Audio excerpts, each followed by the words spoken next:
আসসালামু আলাইকুম everyone, this is Rabbi agro. আমরা ট্রাই করি গাভী গরুর জন্য অন্য খাবারের শিডিউল এবং বকনা গরুর জন্য আলাদা খাবারের শিডিউল করার জন্য। এই গরুকে অধিক মাত্রায় ঘাস দিয়ে থাকি আমরা এবং অল্প পরিমাণ দানাদার খাদ্য দিয়ে থাকি, কিন্তু আমরা বকনা গরুকে খুব কম ঘাস দিই। যদিও ঘাস দিয়ে থাকি, সেটা আবার গুণগত মান একদম বৃদ্ধি করে ফেলে দিই। যেমন আজকে দানাদার খাদ্যের সাথে ঘাস দিব। সকাল 6টার দিকে ঘুম থেকে উঠে আমরা এই কাজটি করে থাকি। তারপরে আমরা দানাদার খাদ্য দিয়ে থাকি। প্রথমে আমরা ঘাস দিই। আমরা আমাদের মেশিনের সাহায্যে ঘাসগুলোকে একদম কুচি কুচি করে কেটে নিই। এর ভিতরে আমরা গুঁড়া ভুট্টার ভুসি সবকিছু একসাথে মিক্স করে দিই। আমরা এর ভিতরে গুড়ের লালি সবকিছু একসাথে দিয়ে রাখি। এর ভিতরে যদি সবকিছু একসাথে দিই তাহলে জিনিসটা আরো ভালো লাগবে। দেখা যাবে সকালে গরু একটি ঘাসের সাথে ভালো একটি দানাদার খাদ্য পেয়ে গেল। এই কারণে আমরা এই কাজটি সব সময় করে থাকি। আমরা শুধু এই কাজটি করে থাকি আমাদের বকনা গরুর সাথে, যে গরুগুলোর আমরা মাংস বৃদ্ধি করবো। কারণ গাভী গরুকে এরকম করে দিলে তাদের পেট খারাপ হবে। একে 4টি বকনা গরুকে আমি অল্প করে দিয়ে দিব, কারণ আমি অল্প পরিমাণে বানাইছি। কিছুক্ষণ পরে তাদেরকে দানাদার খাদ্য দিব, তাই আমি এখন অল্প দিব। এই গরুকে কাঁঠাল খাওয়াই, এই কারণে আপনারা দেখি বাজে বাজে কমেন্ট করছিলেন যে গরুর সমস্যা হবে। আসলে আমি ডেইলি গরুকে গোসল করাই। বিষয়টা শুধু গোসল করানোর জন্য না, আমাদের বাসায় আছে আইপিএস। আমাদের আইপিএস এর সাথে গরুর যে ফ্যান গুলো এগুলো কানেক্টেড করা। কারণ গেলেও আমাদের ফ্যান গুলো দিন রাত 24 ঘন্টা চলে। এই কারণে আমাদের গরুগুলোর কোনো সমস্যা হয় না। গোবরগুলো বায়োগ্যাসের সাইডে ফেলে দিয়ে আসবো, কারণ কিছুক্ষণ পরে গরুকে গোসল করাবো। সকাল 10টার ভিতরে গরুকে গোসল করিয়ে দানাদার খাদ্য দিয়ে থাকি। আমরা যেহেতু বায়োগ্যাসে গরুর দানাদার খাদ্য রান্না করি, এই কারণে এই গোবরগুলো নিয়ে চলে যাচ্ছে এখন দানাদার খাদ্য এই জায়গায় তৈরি করার জন্য। অলমোস্ট আমাদের ফার্মের সব গোবর আমরা ফেলে দিয়ে এসেছি। এখন আমাদের গরুকে গোসল করানোর পালা। আমরা একে একে যতগুলো গরু আছে সবগুলোকে গোসল করিয়ে দিব। মহান আল্লাহ তাআলার রহমতে এক মাসে যে 30টা দিন থাকে সব সময় আমরা গোসল করাই গরুকে। কোনোদিন আমাদের গরুকে গোসল করানো বাদ থাকে না। একটা গরুকে গোসল করাতে আমাদের কমপক্ষে 15 থেকে 20 মিনিট যায়, কারণ তাদেরকে আমরা ভালো মতো ঘুষে দিই ডেইলি শরীরটা। আমাদের গরুর সর্দি হোক বা জ্বর আমরা কখনো গোসল করা থামাই না। যদি সেই রকম ঝামেলা হয় সেটা আলাদা ভিন্ন ব্যাপার। বকনা গরুগুলো যেহেতু নতুন কিনেছি, এই কারণে তারা অভ্যস্ত হতে পারছে না এই বিষয়গুলোতে যে ডেইলি আমাদেরকে গোসল করা। কারণ আমাদের ফার্মে যেভাবে আমরা তাদেরকে তৈরি করছি, অন্য ফার্মে তাদেরকে এভাবে নাও তৈরি করতে পারে। এই কারণে তাদের একটু সমস্যা হচ্ছে এই বিষয়টা নিয়ে। আমরাও তাদের বিষয়টি বুঝতে পারছি, কিন্তু যেহেতু আমাদের ফার্মে আছে আমাদের নিয়ম অনুযায়ী তাদেরকে চলতে হবে। এই কারণে আমরা তাদেরকে ডেইলি গোসল করি। পরিষ্কার পরিচ্ছন্নতা ইমানের অঙ্গ। আমরা সবসময় চেষ্টা করি আমাদের ফার্মকে পরিষ্কার রাখার জন্য।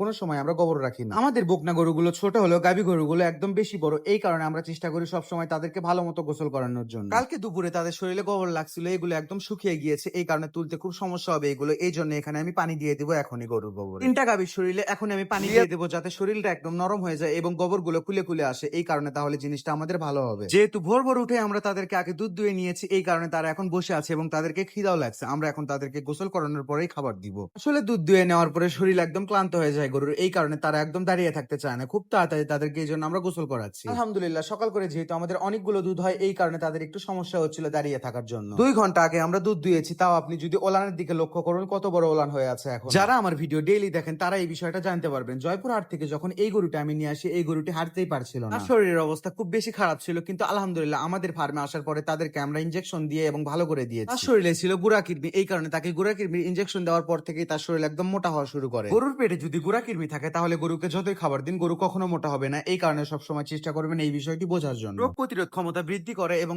ক্যালসিয়ামের ইনজেকশন তাকে সবকিছু দিয়ে আলহামদুলিল্লাহ তাকে আমরা সুস্থ করে ফেলেছি। আল্লাহ তাআলা যদি আমাকে সুস্থ রাখে, সেপ্টেম্বরে এগুলো আমি বিক্রি করব, তখন আপনারা দেখতেই পারবেন ইনশাআল্লাহ আমার এই গরুটিকে পরিবর্তন করবো আপনাদের চোখের সামনে। আপনারা থাকবেন আমার সাক্ষী হয়ে। এই গাভীটিকে আমরা সিরাজগঞ্জ, রায়গঞ্জ, চান্দাই কোন হাট থেকে নিয়ে এসেছিলাম। আলহামদুলিল্লাহ এখন ভালো পরিবর্তন এসেছে। সকাল বিকাল মিলে সে আমাদেরকে 6 লিটারের উপরে দুধ দিচ্ছে। ইনশাআল্লাহ ঘাস খাওয়ালে আরো বেশি মাত্রায় দুধ দেবে। এই কারণে তাকে ভালো মতো ঘাস দিচ্ছি আমরা। এখন যে গরুটিকে গোসল করিয়ে দিচ্ছি, যখন এই গরুকে জয়পুর হাট থেকে আমি আর বাবা হাটের ভিতর থেকে বের করলাম, সে হাঁটতেই পারছিল না। এখন তাকে দেখলে চিনাই যাচ্ছিল না, কারণ প্রথম দিকে তার শরীরে শুধু হাড় বের হয়েছিল, সে হাঁটতেই পারছিল না, এত দুর্বল। কিন্তু মহান আল্লাহ তাআলা তাকে আমার ফার্মে নিয়ে এসেছে। এখন তার পরিবর্তন আনবো আমি নিজের চোখের সামনে। এখন গোসল করানোর পালা আমাদের সব থেকে বড় গরু। এই গরুটি আমার একটি প্রিয় গরু। আমাদের সাথে এই গরুটি আছে প্রায় 11 মাস ধরে। বিষয়টি ভুলই বলা হলো, প্রায় 1.5 বছর ধরে আছে, কারণ 11 মাস ধরে এই গরুটি সুস্থ হওয়ার পর থেকে আছে। এই গরুটিকে যখন আমরা নিয়ে আসি অনেক ছোট ছিল, খুরা রোগ হয়েছিল গরুটি থেকে। নিয়ে আসার পরে তার মুখ একদম বাতিয়ে যায়। তারপর থেকে গরুটি খায় না, মুখ থেকে অর্ণগোল রক্ত বের হয়। মহান আল্লাহ তাআলার রহমতে এখন আমার এই গরুটি সুস্থ এবং আমাদের ফার্মের সবচেয়ে বড় গরুই হলো এই গাভীটি। আমি 5 ফুট 10 ইঞ্চি হয়ে এই গরুটিকে একদম ধরতেই পারি না। এই গরুটি প্রায় 6 ফুট লম্বা। গরুটি গর্ভধারণের পর থেকে যেন আরো বেশি বড় লাগছে। এই কারণে এই বিষয়টা আরো বেশি ভালো লাগছিল আমাদের। একটি বিষয় আমাকে সবসময় ভাবায়, না জানি এই গরুটির বাচ্চাটি কত বড় হবে, যেহেতু গরুটি এত বড়। 5 মাস চলছে গরুটির, এখনই পেটের ভিতর লাফালাফি শুরু করে দিয়েছে বাচ্চা। আমরা 4 জন মিলে এই গরুটিকে গোসল করিয়ে দিচ্ছিলাম, কারণ একজনের সম্ভব না এই গরুটিকে গোসল করানো। গরু যখন গাভীন হয়ে যায় তখন আমরা বাসায় কখনো রাখি না। এই গরুগুলো আমরা 8 মাস যখন হয়ে যায় তখন আমরা বিক্রি করে দিই। কিন্তু আমাদের প্ল্যান আছে এইবার এই গরুটি বিক্রি করব না, এটি আমাদের ফার্মে রেখে দিব, কারণ এই গরুটির জাত ভালো, এর বাচ্চাটিও আলহামদুলিল্লাহ ভালো হবে। যদি আমাদের বকনা বাচ্চা হয় তাহলেও আলহামদুলিল্লাহ, যদি ষাঁড় বাচ্চা হয় তাহলে তো কথাই নেই, আমাদের একদম কপাল খুলে যাবে। এই জন্য আমরা এবার চেষ্টা করবো আমাদের ফার্মে এই গরুটিকে পোষার জন্য। গাভী গরু হলো ফার্মের মুক্তার মতো, যেমন একটি হীরা থাকে। এই জন্য অধিকাংশ মানুষই এই গাভী গরুগুলো বিক্রি করতে চায় না। আজকের ভিডিওটি এই পর্যন্ত। সবাই আমাদের জন্য দোয়া করবেন। আসসালামু আলাইকুম।